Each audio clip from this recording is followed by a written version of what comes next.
आज री online class में था सब लोगों का स्वागत है। आज गणेश चतुर्थी है तो था सबने गणेश चतुर्थी की बहुत बहुत शुभकामना। अब कई अभिभावकों की शिकायत आ रही है कि टाबर जगह है वह अपनी जी क्लास वाला वीडियो नहीं देकर कोई दूसरा ही वीडियो देखे थोड़ी देर में स्किप करके नीचे चला जाए गाना वाला। तो अभिभावकों को निवेदन है मारो कि भाई टाबरा कन्ने बैठ बन क्लास रो वीडियो दिखावे बिन कॉपी के मायने नोट्स उतरवावे और फिर मोबाइल वापस ले ले। मोबाइल का बहुत बड़ा दुष्प्रभाव भी है, हालांकि सदुपयोग भी बहुत है लेकिन दुरुपयोग ज़्यादा है सदुपयोग की बजाय। हालत मान लो सामाजिक रिश्ता भी मोबाइल जो है वो तोड़ दिया है।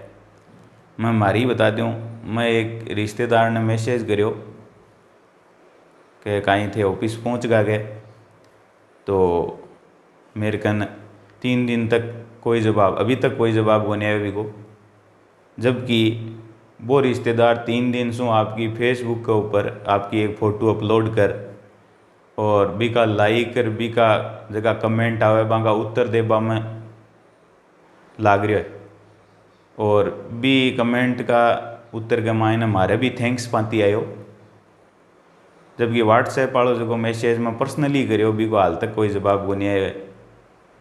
तो लोग जगह है वह वर्चुअल दुनिया में ही खो रहा है। तो इस चीज़ को अपन ध्यान रखना है। जगह फेसबुक वाला फ्रेंड है वह ज़्यादा अपने काम में आवाड़ा को नहीं, अपना नज़दीकी लोग जगह है परिवार समाज का काम में वही आवाड़ा है और वह चीज़ों को अपन ध्यान रखना है।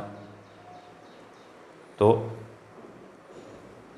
फेसबुक पर व्हाट्सएप पर आगा दुष्प्रभाव है, सकारात्मक प्रभाव भी बहुत सारा है लेकिन दुष्प्रभाव ज़्यादा है। तो वह दुष्प्रभाव ना पाऊँ दूर रखना है। अब आप अपना टॉपिक पर आवा। आज री अपनी क्लास के मायने आपनो टॉपिक है अंतः केंद्रित एकक कोष्टिका की संकुलन क्षमता बीसीसी। और बीसीसी को पहले तो अपना डायग्राम बना लिया।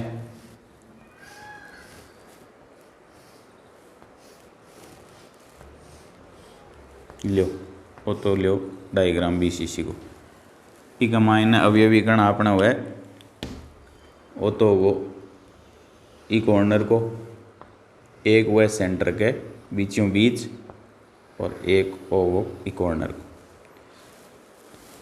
अब अपन अवयवीकरण ठीक है टच में है तो इन दे दें A B C D E F.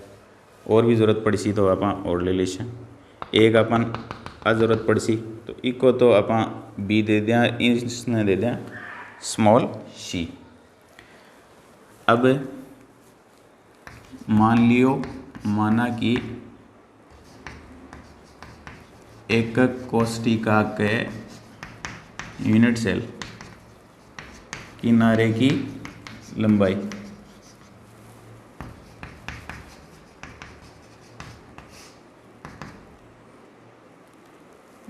ए है और गोले जो हैं उनकी त्रिज्या है बराबर स्मॉल आर। अब बीसीसी के अंदर जो अवयवीकरण है कंस्टिट्यूएंट पार्टिकल्स हैं वो जो टच में नज़दीकी अवयवीकरण है वो हैं एक कॉर्नर वाला, एक बीच वाला, एक नीचे वाले कॉर्नर का, यानी कमरे का एक ऊपर वाला कॉर्नर ये वाला, फिर बीच वाला और फिर वो नीचे वाला। जैसे इसमें टच में कौन से हैं तो ये कमरा मान लेते हैं अपन, एक कोष्टिका मान लेते हैं। इसमें टच में होगा एक ये वाला ऊपर वाला, फिर इसके बीचों बीच रखा हुआ है वो और ये नीचे वाला।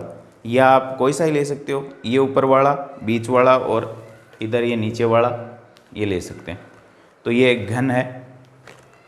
तो घन के जो विकर्ण पर स्थित हैं वो अवयवीकरणों के सापेक्ष अपन संकुलन क्षमता को कैलकुलेट करेंगे। अब घन का विकर्ण याद करने के लिए अपने को जो ये फलक दिखाई दे रहा है ये नीचे वाला, क्योंकि घन का विकर्ण निकालने के लिए अपने को आधार चाहिएगा, और आधार निकालने के लिए अपने को एक कोष्ठिका के किनारे की लंबाई अपने को दे रखी है। तो अपने पास ये किनारा भी ए है, ये भी ए है, लेकिन ये विकर्ण नहीं है, यानी नीचे वाली फलक का जो आपको विकर्ण दिखाई दे रहा है वो अपने पास नहीं है। तो याद कर लेते हैं।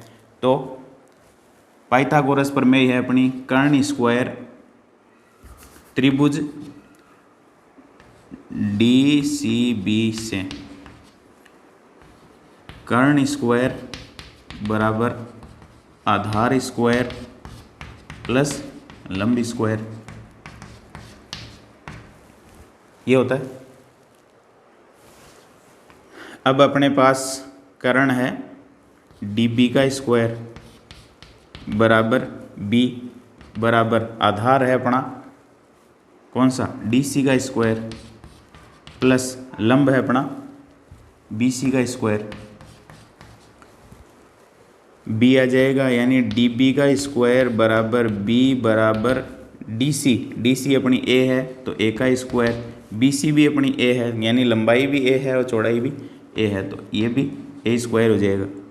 तो बराबर हो जाएगा DB का स्क्वायर बराबर B बराबर 2A स्क्वायर, और DB बराबर यदि स्क्वायर हटाएंगे तो अंडरूट लग जाएगा, कल याद कर रहे थे वही A, 2 का अंडरूट आ जाएगा, A स्क्वायर जो है वो A रह जाएगा।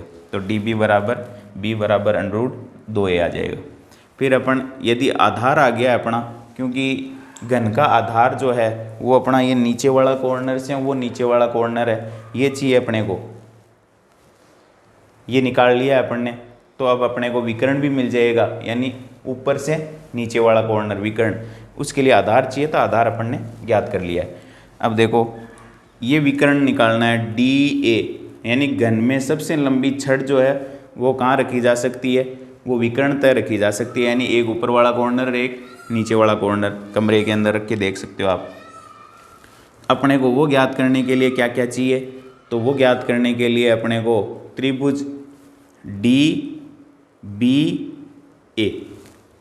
तो ये हो जाएगा त्रिभुज DBA से वही पाइथागोरस प्रमेय कर्ण स्क्वायर, यानी DA का स्क्वायर या AD का स्क्वायर बराबर C बराबर, ये तो हो गया कर्ण स्क्वायर। फिर आधार हो गया अपना BD, या अपन ने जो DB लिया है पीछे तो DB ले लेते हैं, DB का स्क्वायर प्लस ये DB प्लस AB का स्क्वायर, DA का स्क्वायर बराबर C बराबर DB का स्क्वायर, DB कितना है ये रहा DB अंडरूट 2A इसका स्क्वायर प्लस AB तो लंब है और इसका लंब जो है ये दूरी जो है फिक्स है A ऊंचाई, तो ये हो जाएगा A स्क्वायर। DA बराबर C बराबर अंडरूट 2 का स्क्वायर हो जाएगा तो 2, और ये हो जाएगा A का स्क्वायर A स्क्वायर प्लस आगे भी A स्क्वायर है तो 2 स्क्वायर एक ये स्क्वायर, तो DA बराबर हो जाएगा DA का स्क्वायर बराबर C, DA का स्क्वायर बराबर C बराबर 3A स्क्वायर, और DA बराबर हो जाएगा C बराबर स्क्वायर हटाएंगे तो अंडरूट ले लेंगे, 3 का तो अंडरूट आ जाएगा, A स्क्वायर हो जाएगा A, ये आ जाएगा DA बराबर अंडरूट 3A।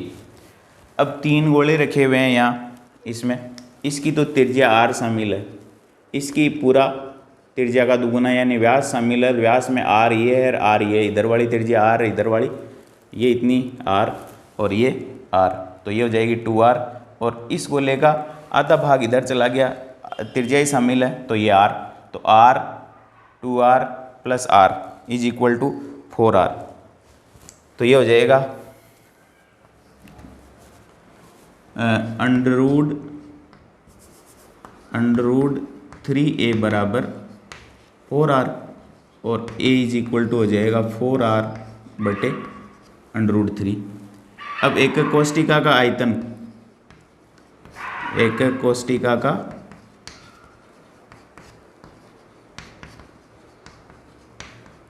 आयतन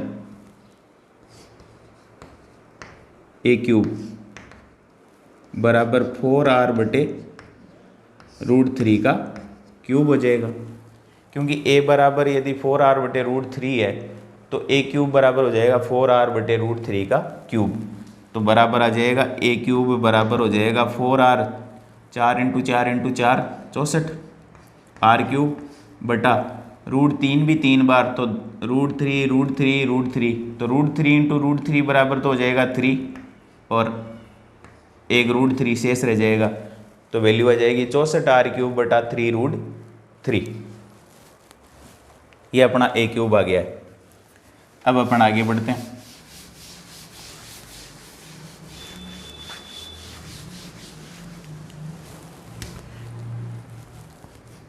एक कोष्टिका की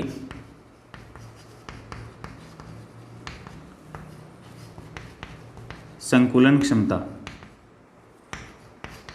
packing efficiency of a unit cell, BCC unit cell बराबर हो जाएगी एक कोष्टिका में अवयवी कण गुणा एक अवयवी कण का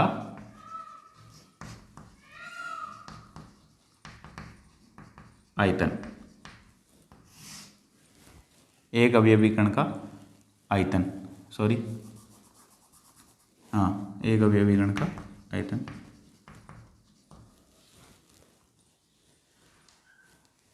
बटा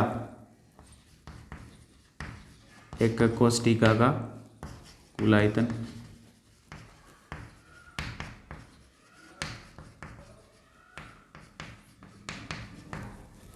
वैल्यू रख देते हैं। एक कोष्टिका में अवयवी कणों की संख्या तो बीसीसी में होती है 2, एक अवयवी कण का आयतन हो गया 4/3 पाई r क्यूब। एक कोष्टिका का कुल आयतन होता है a क्यूब, तो a क्यूब बराबर है 64 r क्यूब बटा 3√3। अब जो कटते हैं r क्यूब से r क्यूब काट दो, ये हो जाएगा 8 गुणा पाई का मान होता है 22/7, ये 4 दूनी 8, 3 को नीचे ले आओ, 22/7 में 7 नीचे ले आए गुणा 64 और 3√3 को ऊपर भेज दो 3√3 और परसेंटेज निकालने के लिए गुणा कर दो 100 से, तो बराबर हो जाएगा 8 गुणा 22/7 गुणा 3 गुणा 64